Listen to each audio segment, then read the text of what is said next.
This video is sponsored by Carnivore Companion, but more on that later.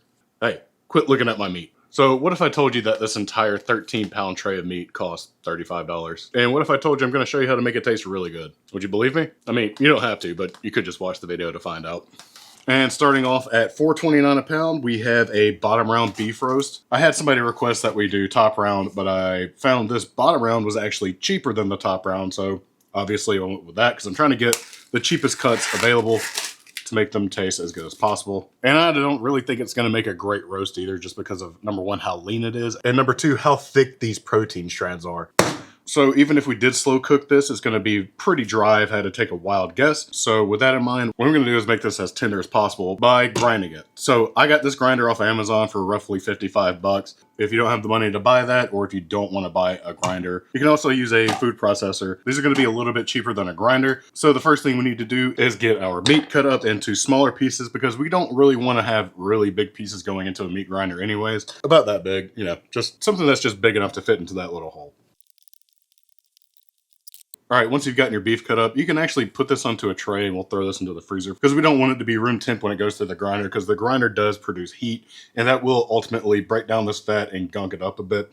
So get this into the freezer for about 15 minutes. And while you're doing that, let's go ahead and set up the grinder. So on my grinder, I have the smallest plate in available. What I think is going to happen is if I use one of these bigger grinding plates, that the meat will be there and it'll be ground up, but it'll be bigger chunks of that really thick protein. So I went with the smaller one just so I could have a finer grind on it. I'd also throw this entire grinding piece into the freezer while your meat's also in the freezer. It'll just help keep it cool while you're still grinding. So now that I got my meat out, I'm going to go ahead and turn Pretty Ricky on and start grinding.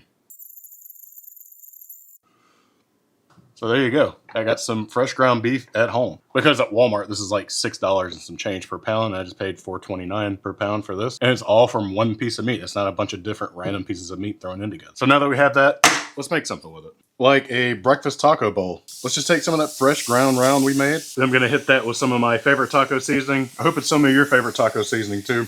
Get it seasoned up pretty well. And don't forget, this is going to be fairly lean. If you have like steak trimmings left over or anything like that, or if you can buy some steak trimmings from the butcher shop, you want to grind that in with this, add some extra fat, nothing wrong with that either. Once it's done, let's go ahead and turn the heat off. I'm going to add about 1 ounce of some shredded Colby Jack to this. Just get that mixed in a little bit so it can start melting throughout. And let's go ahead and get this into a bowl. So I want to go ahead and top this with a little bit of sour cream. And then to make it breakfast, let's go ahead and add a nice little fried egg on top. If you're whatever you want your diet to be, add some avocado on this, add some salsa. This will be a great little breakfast for you. It'll have a really high nutritional value to it with a very low cost, as well as tasting great. Next up, coming in at $2.45 per pound, I have some boneless country style. That's all it says. They're usually called country style ribs. All it is a pork butt cut into strips. They've taken all the pieces of bone out, and you're left with these little fatty nuggets of goodness.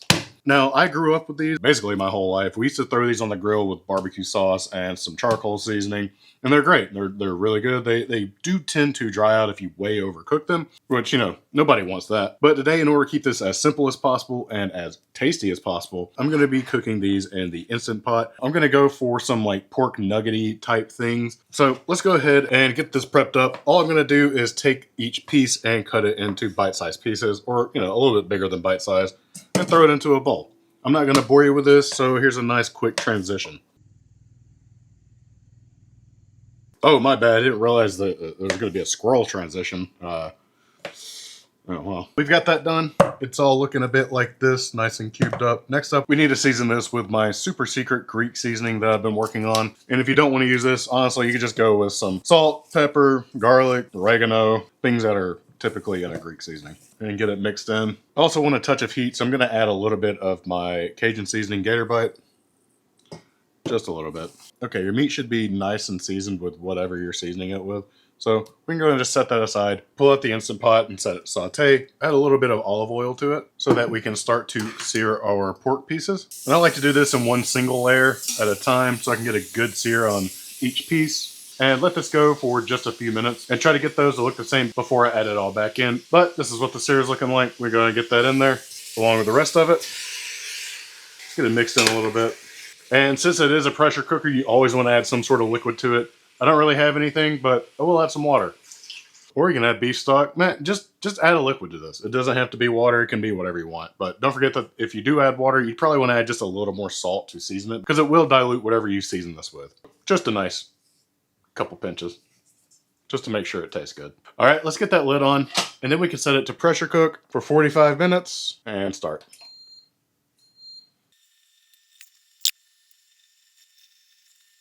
And this is what a piece of it looks like. And it should do something a little bit like this to signify that it is super tender. Let's go ahead and give it a little taste. That is super tender. Please give me a moment while I get all the meat from this big bowl to this smaller bowl. And there we go. Now, you can take this and do anything you really want to with it. This is very shreddable like that. Like it's just falling apart tender. You can really just stop right here and just eat this, because this is good enough. Like, this tastes good, and I don't really have to do anything else to make it taste good. This is a really cheap package of meat. It tastes really good, and it is super tender. I don't think you're going to go wrong if you're willing to spend just a little bit of time on making something good.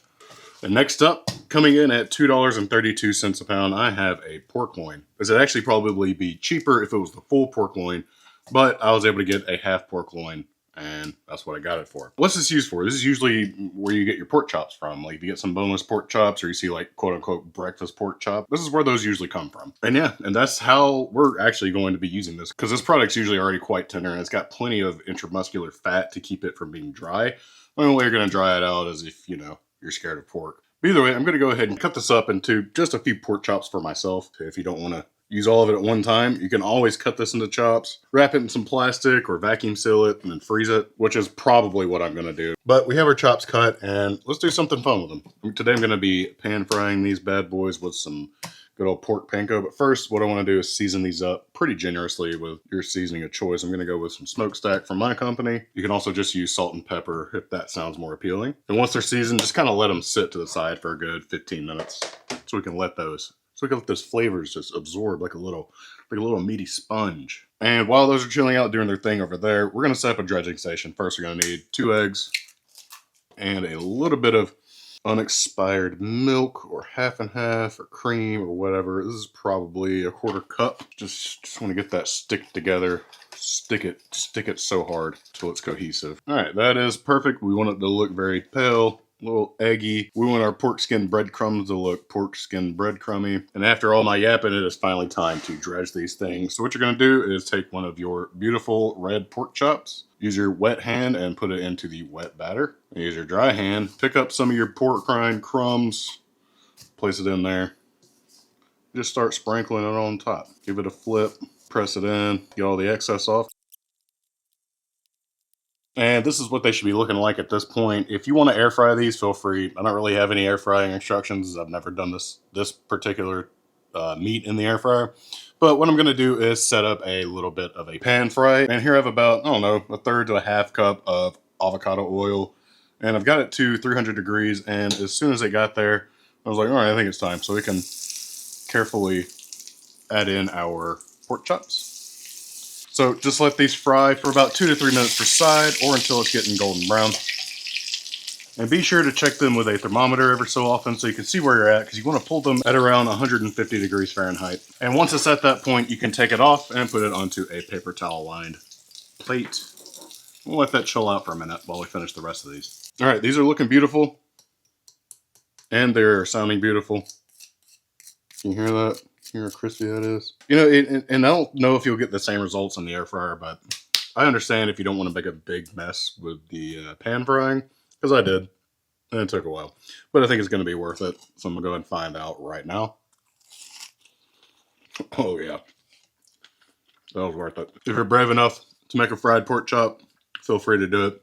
Otherwise, I still don't think you're going to go wrong by doing any other method. And coming in at $1.44 per pound is chicken thighs. These are bone in and skin on, so you do lose a little bit of value from the weight of the bone, but that doesn't really matter because the bone will add a lot of flavor, and even at $1.44, you're not losing anything, in my opinion. It's also the most versatile out of all the ones I picked out. So let's just go ahead and get this open and get a few ready to season. I've got 3 here The skin's on. You can pull the skin back. I'm going to use some of my spicy ranch, and I'm going to get under the skin, hit the meat right there, fold the skin back over, and also hit that. Press it in, and I will flip it and season the other side. And there you've got a very well seasoned chicken thigh. So I'm going to get the rest of these seasoned, and then we're going to get a pan over medium heat. I'm going to add just a little touch of avocado oil to it. So now we could take our chicken and lay it skin side down.